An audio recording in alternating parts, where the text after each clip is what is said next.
নমস্কার, one world news বাংলায় আপনাদের স্বাগত। আমি অরিন্দম।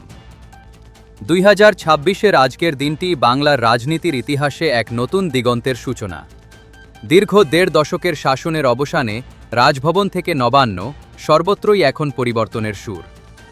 আজকের রাজনৈতিক খবরের সবথেকে বড় আপডেটগুলো নিয়ে হাজির হলাম আপনাদের প্রিয় সেগমেন্টে।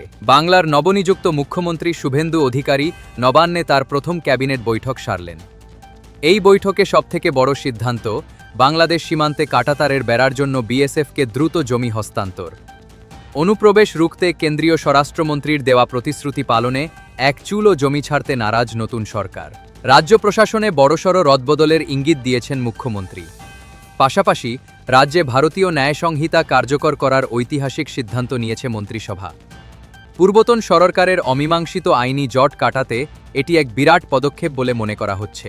ভোট পরবর্তী বিপর্যয়ের পর থেকেই ব্যাকফুটে তৃণমূল। পুর নিয়োগ দুর্নীতি মামলায় ইডির সামনে হাজিরা দিলেন প্রাক্তন মন্ত্রী সুজিত বসু। অন্যদিকে আইপ্যাকের কৌশলগত ব্যর্থতা নিয়ে দলের অন্দরেই শুরু হয়েছে তীব্র কাটাছেঁড়া। মমতা বন্দ্যোপাধ্যায় অবশ্য লড়াই চালিয়ে যাওয়ার বার্তা দিয়েছেন। জাতীয় রাজনীতিতে প্রধানমন্ত্রী নরেন্দ্র মোদীর ব্যস্ততা তুঙ্গে। ভিয়েতনামের প্রেসিডেন্টের ভারত সফর শেষে দুই দেশের মধ্যে এনহ্যান্সড কম্প্রিহেন্সিভ স্ট্র্যাটেজিক পার্টনারশিপ চুক্তির বাস্তবায়ন শুরু হয়েছে।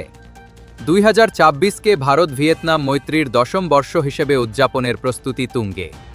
বাংলার রাজনীতি থেকে দিল্লির তখত সব খবরের দ্রুত আপডেট পেতে সাবস্ক্রাইব করুন ওয়ান ওয়ার্ল্ড নিউজ বাংলা। আপনার কি মনে হয়, নতুন সরকার কি পারবে বাংলার আমূল পরিবর্তন ঘটাতে? কমেন্টে জানান আপনার মতামত।